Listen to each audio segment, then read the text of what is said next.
Doc Rivers set to join us. I guess he's either at the golf course or on his way. Doc, are you playing right now, or are you on your way to play golf? No, I'm on my way. I would never be that rude to talk on the phone while I'm playing, of course, Dan. Oh, okay. Are you playing with anybody famous? No. Well, I'm sure everyone in my group thinks they are, but no. Does your son play? He's bad, but he plays a little bit, but no. I ruined his draft day for him, Doc, just so you know. Yeah, I heard that he thought you were Scott Van Pelt. You guys do look a lot alike. Yeah, I know. Tall white guys on SportsCenter. No, but I told him, I said, you're going to the Hornets. So I hated to ruin the surprise for him, but, I had to do it. Yeah, well, I think that made his day, actually. He was very excited about that. But let's say you did have a pick that high and your son was available. What would you have done? Oh, we would have taken him. I could tell you that. Danny really liked Austin, and he actually was trying to sell Austin, which is a strange thing, on me, which is very interesting. It wasn't because of the basketball. Me, I was looking at it more, coaching your own son. Just think if I didn't play him, Dan, for one game, and then I came home for dinner. You think I would have gotten anything to eat? That's what I wondered. He said that you'd be on the couch if, you didn't play him. Oh, at least. I would be happy to be on the couch with my wife. So that would have been nice. When did you find out that Kevin Garnett was coming back? We pretty much knew early on. I would say about a week before he signed. Once he decided that he wanted to come back, then it took a good week contractually for them to get to the numbers. And Kevin did a lot of good things here. Obviously he's coming back. Obviously he could ask for a ton more. And he kind of looked at our team and knew the money we needed to try to sign other guys. And it just speaks so much about him and who he is and how much he wants to win. But there's a moment where you're hugging him when you guys are eliminated by the Heat. And I got the feeling, I don't know if you did, that you were saying goodbye to him as a player. Yeah, a lot of people told me that. And it wasn't about that. It was more, I was just so proud of that team and that group of guys. We had so many reasons and times, Dan, you saw our team, where we could have just given in. With the Jeff Green thing, and Chris Wilcox, and then Avery Bradley, they just didn't. And I thought Kevin was responsible for a lot of that, just his will. And it was more of a thank you and appreciation. I'm very close to him. I'm very close to a lot of my players. And so when you kind of give yourself that much and then don't get it, it hurts. But at the end of the day, that's what that was more about than anything else. He's Doc Rivers, Celtics head coach, joining us. Dan Patrick Show. What's Ray Allen's status? I don't know.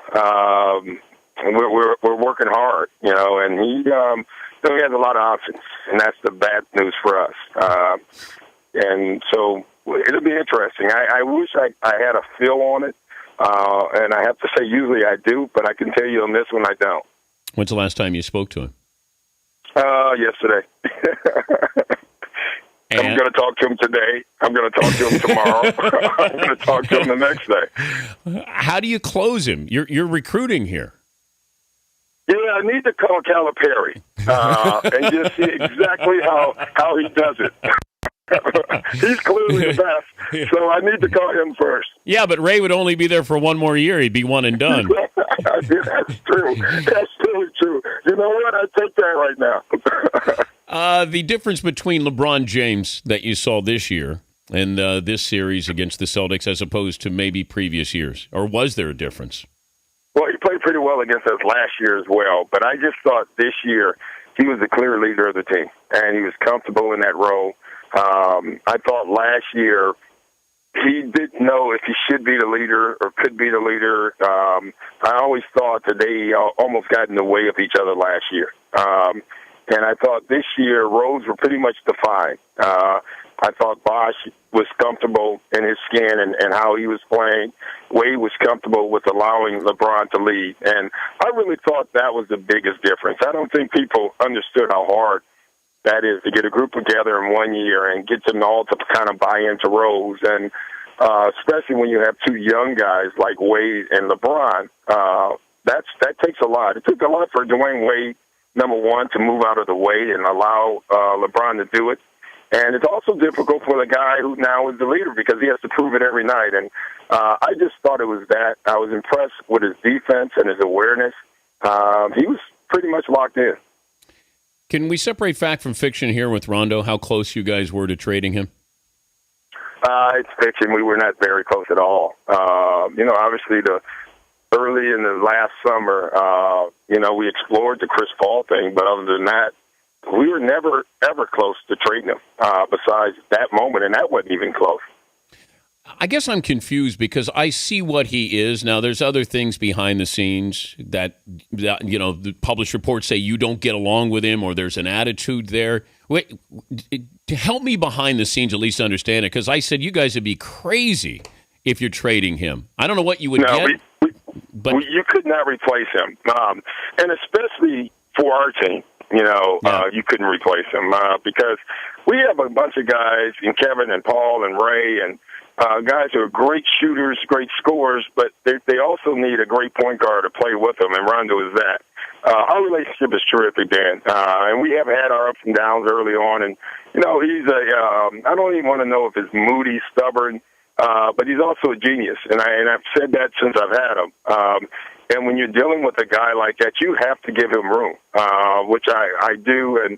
But I thought of all the guys who grew this past year, I thought Rondo grew the most, not only as a player, but as a teammate and as a leader. And I think Kevin, that's part of the reason Kevin's coming back. I really believe that because he now it's almost like the LeBron Wade thing, but in a different way where older guys have to give it to a younger guy. And I think they did that this year. I thought Kevin was very comfortable with that.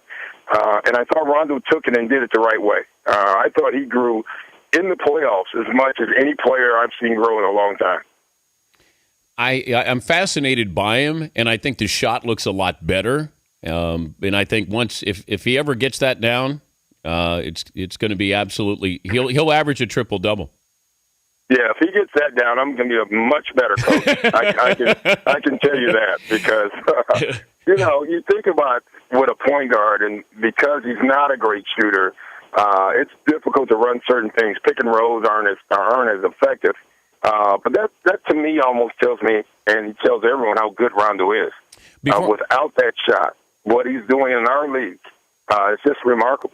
Before I let you go, are you following everything that's going on with the Nets and the Dwight Howard stuff? And now you have the deal that they're trying to load up to get Dwight Howard in New Jersey, and you got Joe Johnson in New Jersey. I'm following it because I'm in the NBA. You know what I mean? And I live in Orlando, so you can't get away from it. But it's tough. I mean, I jokingly told LeBron he should send Dwight Howard a thank you card, because LeBron doesn't look so bad anymore after this whole mess going on with Dwight. But what is the scouting report on Dwight Howard?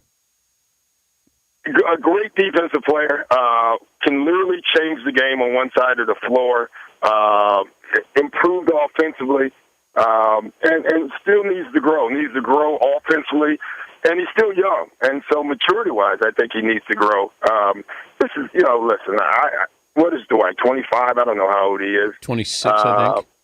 Yeah, can you imagine, and this is why I always try to put myself in that position. Can you imagine being in this position where you have a chance to go where you want, but if you do go somewhere else, you're leaving a town that you kind of grew up in, and it's a tough way to go. And that's, it's his right, though. He earned free agency. And he earned it with his play to be able to go wherever he wants. The difficult part is someone's going to get hurt, and that's just the nature of the beast of free agency.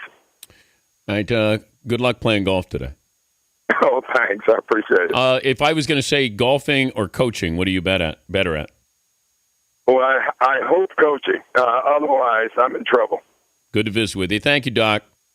Okay, take care. Nice All right. talking to you. All right, buddy. It's Doc Rivers.